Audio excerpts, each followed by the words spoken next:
Good afternoon to all of you. मेरे एक student हैं जिनका कि एडमिट कार्ड पे टाइमिंग है 4 से 5 का। English stenographer civil code, interview conducted by Jharkhand high court. ये फ़िलहाल अभी किसी जॉब में हैं, बिहार से बिलोंग करते हैं, नवादा बिहार शरीफ के पास से। ओके, आप इनका मॉक इंटरव्यू सुने, इससे बेनिफिट उठाएं और सुने कि क्या क्या किसी वर्किंग बच्चों से पूछा जा सकता है। मैं कमिन सर से स्टार्ट करते हैं बेटा। मैं कमिन सर? यस प्लीज़ कम।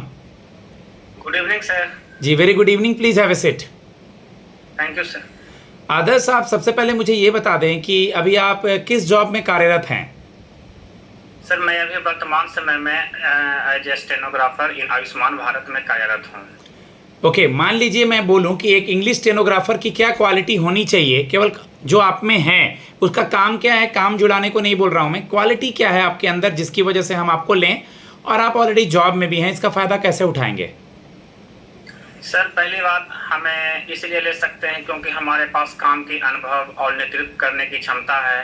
मैं शॉर्टहैंड को 100 से 110 शब्द प्रति मिनट में लिख सकता हूं और कम से कम समय में अनुवाद करके दे सकता हूं, जिससे कि हमारी गलतियां न के समान हो जाती है और कम समय में मैं अपने सीनियर ऑफिसर्स को प्रति काम को दे सकता हूं। इसीलिए सर हमें आप ले सकते हैं।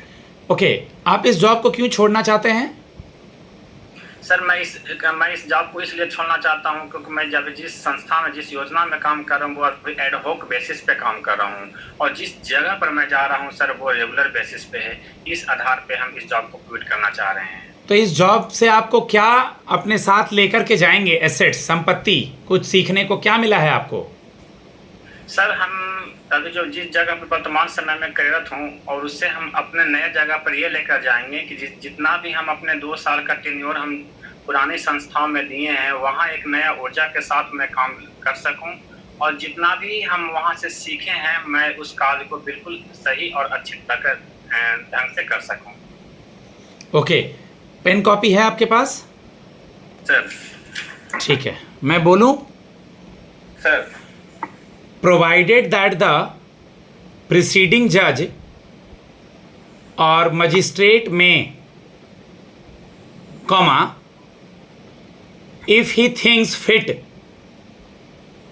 comma, order at any stage of any inquiry into, comma, or trial of, comma, any particular case, comma, that the public generally, comma, or any particular person, comma, shall not have access to, comma, or be or remain in, comma, the room or building used by the court। आदर्श जी लिख लिया आपने? Sir लिख लिया sir. Provided that the preceding judge or magistrate may, comma, if he thinks fit, comma, order at any stage or any inquiry into, comma, or particular of, comma, any particular or trial of or trial of, comma, any particular or trial of, comma, any particular case, comma, that the public generally, comma, or any particular person, comma, shall not have access to, comma, or rooms in, comma, the room or building used by the court। Last में थोड़ा गलती हुआ है, or be or remain in, remain or be or remain in, comma, the room or building use by the court. ठीक है, overall सही है। कल को चल करके दोबारा से परमानेंट जॉब हो जाएगा झारखंड हाई कोर्ट से यहाँ पे पटना हाई कोर्ट में, तो वापस फिर यहाँ चले आएंगे? सर वो सिचुएशन के अनुसार तय होगा सर, क्योंकि उस समय हमारी स्थिति क्या रहेगी और अभी के वर्तमान समय की स्थिति क्या है उस समय के अनुसार हम लोग तय करेंगे सर, क्या यहाँ से शिफ्ट होकर पटना में जा पाएंगे कि नहीं। ओके, मुझे 5 रीट वर्ड जो हैं पांचों का एक एक करके बताइए, स्पेलिंग सहित, और उसका मीनिंग बताइए। सर 5 रीट वर्ड हैं: writ of mandamus, writ of habeas corpus, writ of certiorari, writ of quo warranto and writ of prohibition. Writ of mandamus कहता है सर कि कोर्ट हमको आदेश देता है, हम आदेश देते हैं कि मतलब किसी को भी समन कर सकती है कोर्ट, ये रीट ऑफ मैंडमस के अंतर्गत आती है। रीट ऑफ हैबियस कॉर्पस ये कहती है कि मतलब सशरीर हाजिर होना, इसको हम नोटिस किए हैं, उसे सशरीर हाजिर होनी होगा। रीट ऑफ कोब्रांटो कहती है कि आपको किसने आदेश दिया, किसी न्यायिक या संगठन को आदेश के बारे में पूछ सकती है कि आपको आदेश किसने दिया।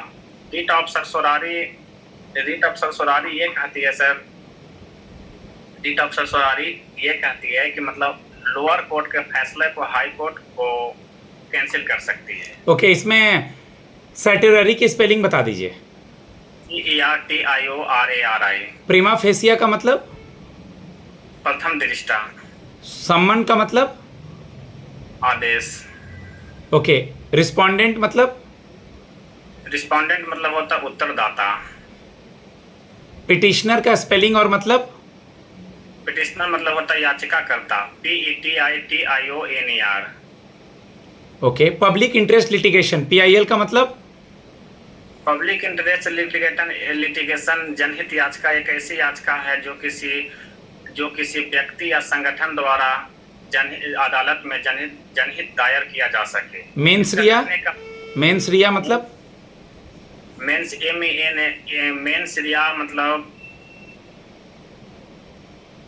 मेंस रिया आपराधिक मनस्थिति। मॉडस ऑपरेंडा मतलब? मोडस ऑपरेंडा सर आई रिकॉल नहीं कर पा रहे हैं।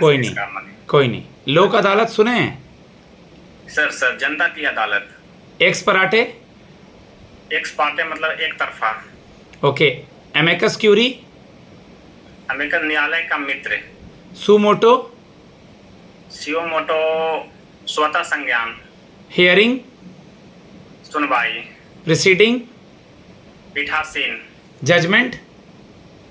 न्याय। और एक्नॉलेजमेंट? एक्नॉलेजमेंट मतलब हम बोल सकते हैं सर स्वीकार करना। ये 5 रीड वर्ड के बाद मैंने जो पूछा उसको क्या बोलते हैं? ये लीगल टर्म है सर। लीगल टर्म्स है, ठीक है। मैं आगे बढ़ना चाहूँगा।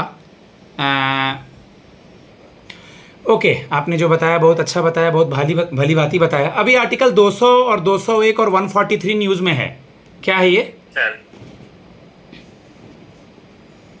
सर आर्टिकल 143 ये कहती है कि वाइस प्रेसिडेंट अपना त्याग पत्र प्रेसिडेंट को दे सकता है, और आर्टिकल 200 ये कहता है कि जब कोई भी विधेयक राज्य के विधानसभा या विधान परिषद से पारित होकर फाइनल अनुमोदन के लिए राज्यपाल के पास जाता है तो राज्यपाल उस पर 4 तरह का संज्ञान ले सकते हैं। पहला संज्ञान कि वो उस फाइल को स्वीकृत कर सकते हैं, दूसरा उस फाइल को स्टे कर सकते हैं, तीसरा उस फाइल को वापस उसी सदन में भेज सकते हैं, चौथा उस फाइल को अपने सीनियर ऑफिसर प्रेसिडेंट के पास भेज सकते हैं। Good, very good.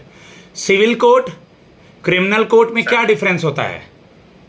Civil case और सिविल कोर्ट और क्रिमिनल क्रिमिनल केस में ये डिफरेंस होता है। सिविल केस वैसे मामला को बोलते हैं जिसमें जनहित मामला सम्मिलित हो, जैसे शादी का विवाद, जमीन का विवाद इत्यादि मामलों का सुनवाई जिस अदालत में होती है उसे सिविल कोर्ट कहते हैं।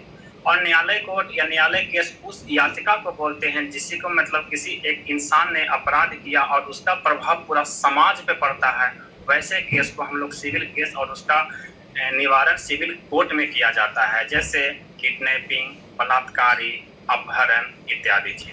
लास्ट क्वेश्चन आपसे, 3 क्रिमिनल लॉज के बारे में बताएंगे? सर 3 क्रिमिनल लॉ है। पहला IPC जिसका नाम भारतीय न्याय संहिता हो गया है, दूसरा नाम CRPC जिसका नाम भारतीय नागरिक सुरक्षा संहिता हो गया है, तीसरा इंडियन एविडेंस एक्ट जिसका नाम भारतीय साक्ष्य संहिता हो गया है। संहिता या अधिनियम? नियम सर, अधिनियम। मैं अपने स्टूडेंट को फीडबैक देता हूँ गाइस, इसी तरह अगर आप वर्किंग हैं उससे रिलेटेड चीज़ें और जो भी चीज़ आप पढ़ रहे हैं, ध्यान दे रहे हैं, उससे रिवीजन करें, चाहे वो आर्टिकल हो, आपका जॉब प्रोफाइल हो। मेरा नंबर है 7503235358। आप लोग मुझसे कांटेक्ट कर सकते हैं। धन्यवाद।